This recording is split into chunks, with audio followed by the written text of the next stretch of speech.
Hello everyone. Today, me and my classmates are going to do an overall case analysis of the famous coffee company Starbucks. So I'd like to start off by doing a little brief history of Starbucks and how it came about. So Starbucks was founded by Jerry Baldwin, Gordon Booker, and Zev Siegel when they met as teachers and friends at the University of San Francisco. They opened their first store in 1971 by investing some of their own money and then borrowing the rest. Um, and then by the early 1980s, Starbucks had opened 4 stores in Seattle. In 1980, Siegel left the company to pursue other interests and then ultimately leaving the company solely to Baldwin and Booker. At which time, Baldwin assumed the role of president of the company and Booker took on other major aspects of the company. In 1982, Baldwin and Booker um, hired a man named Howard Schultz as the head of marketing, and who Mr. Schultz went on to play a very big role in the company. And but actually, he ended up leaving the company in 1985 over disagreements with Baldwin and Booker over what direction the company should take.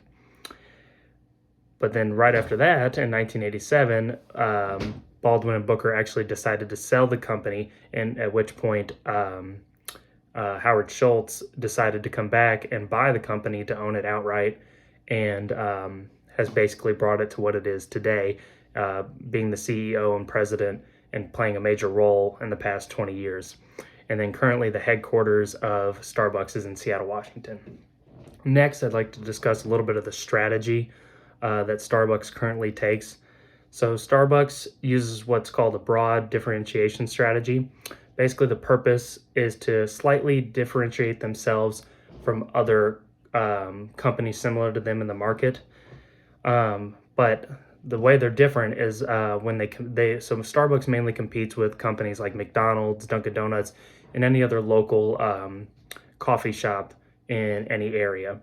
The difference is that many coffee shops look to offer products at the lowest prices, especially when it comes to coffee. Starbucks takes a little bit of a different approach to it. They focus more on offering more quality products and keeping the prices a little bit higher, and they feel like they can keep those prices higher because their products are so different than any other coffee shop in the or any other competition that sells coffee in the market.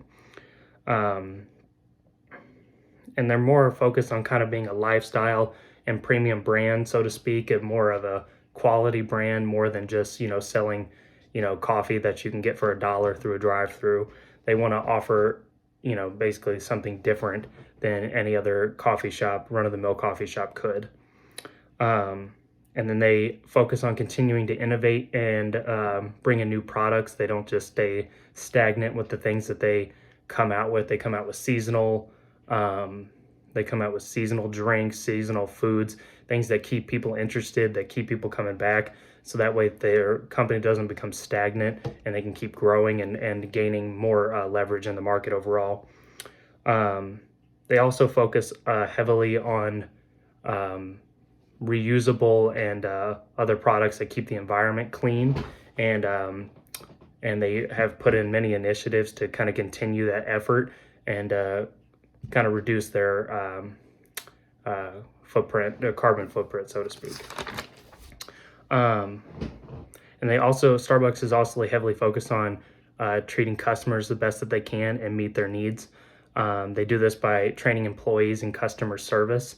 They don't want you to come through the drive-through or into their store and, just be someplace that people work where, people don't really care about you. They want to make you feel kind of at home. And it's a great strategy because when you just go, when you don't get that level of customer service, you'll go just anywhere for something like coffee.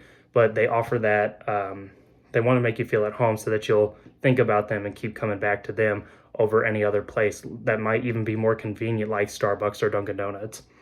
And then they also sell brewing equipment and ready-to-drink products that you can buy in stores.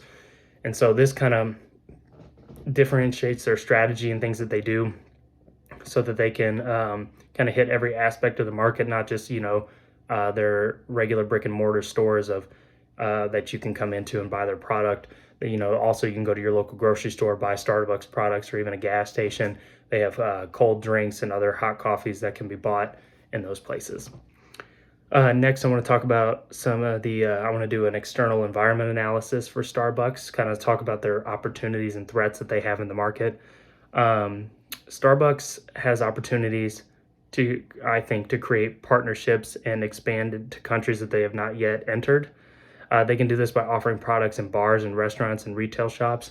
They do this a lot now here in America and other countries, markets that they've entered. But I think they have great opportunity in other emerging markets and countries that are going from developing countries maybe to more developed countries. And there will be a market for people with disposable income in order to gain more profits. And then they could offer new food products in their cafe, such as coffee flavored ice creams, for example.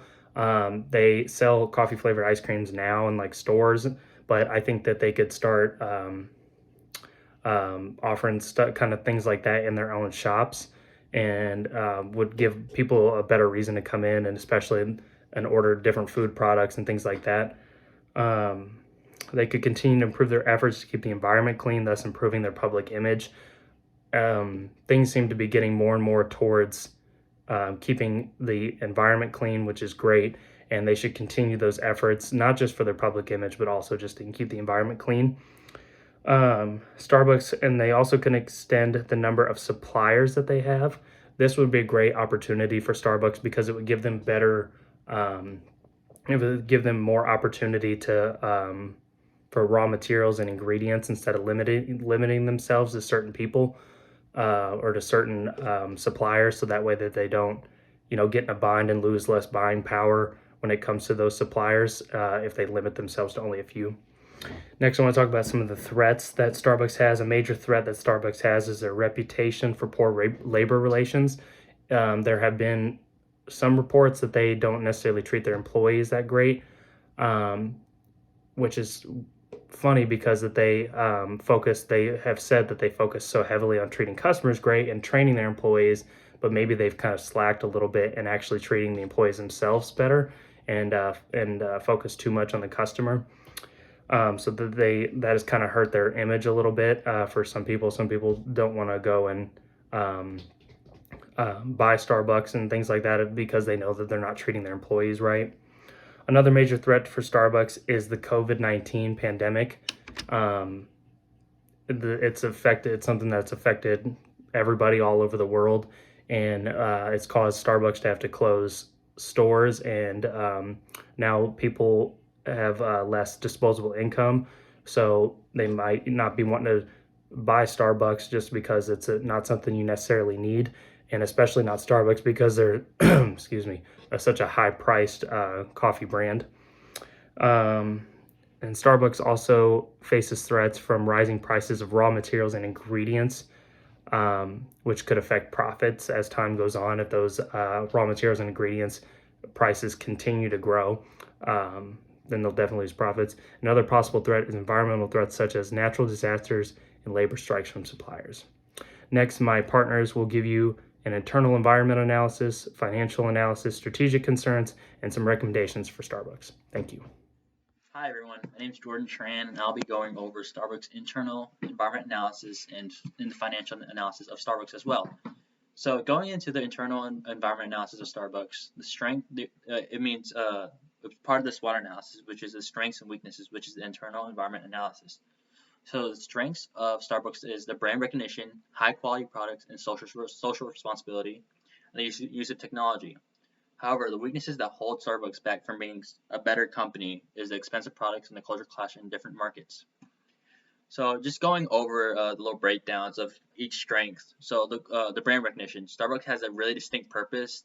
So when you walk into a Starbucks, you know like what the environment feels like, and they have a copyright law on the environment, and it's a place where it's really distinct and where people are able to relax and do business.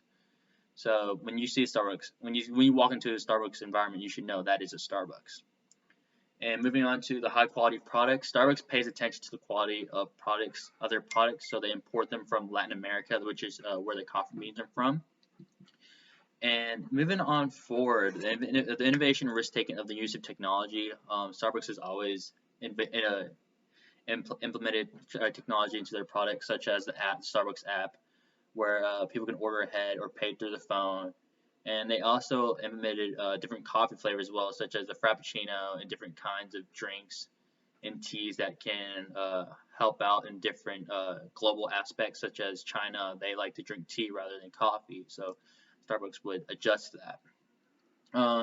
Starbucks also, for technology-wise, they also were probably one of the first uh, retail stores that have Wi-Fi, retail coffee companies that have Wi-Fi and internet in their stores. And the weaknesses that Starbucks has that holds them back is their products. It's really interesting due to like just because when people think of Starbucks, they think of like they have to be some high class person to get this beverage or some sort of like that. And I think that kind of takes away from a different market, such as Dunkin' Donuts.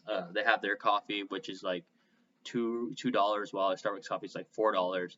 And I just feel like once they lower their margin of cost, they'll be able to open to a different market. Um, there's also there's also a culture clash for Starbucks due to them being like a mainly coffee shop. It's whenever they move over to China and stuff like that, they're more into teas and things of like that nature, which they are slowly adjusting over. So going into the financial analysis of Starbucks, at the end of the fiscal year 2019, Starbucks had a debt to equity ratio of 58.1%. Then Starbucks fixed cover ratio was 3.52 according to stock analysis, which means for every $3 they earn, $2 of debt occurs. So that kind of tells they make like a dollar profit per thing. Starbucks return on common equity as of June 2020 was 15% according to Reuters, and Starbucks also relies mainly on operating leases, which are off-balance sheet obligations, and they carry a substantial amount of debt. And net margin is another crucial metric for Starbucks, and it shows the company's effectiveness in covering their operating costs, financing, and tax expenses. Unlike the operating margin, the net margin shows Starbucks' financial effectiveness from the perspective of common equity stakeholders. And so the net margin of Starbucks is 5.48% according to Guru Focus, which is higher than industry's average of 2.17%. And that is it. Thank you all for tuning in. Hi, this is Abdul.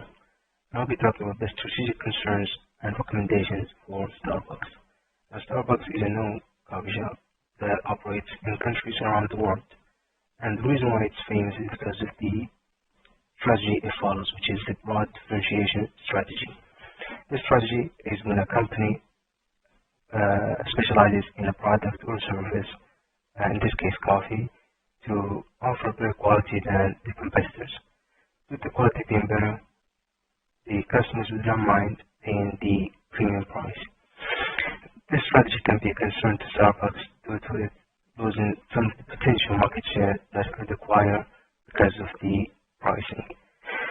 Starbucks is not got the price and match the competitors in every region, but it should just lower the price to gain more customers. Another thing that I've noticed during the coronavirus pandemic is the long drive-through lanes, which results in some customers going to another place to get their coffee.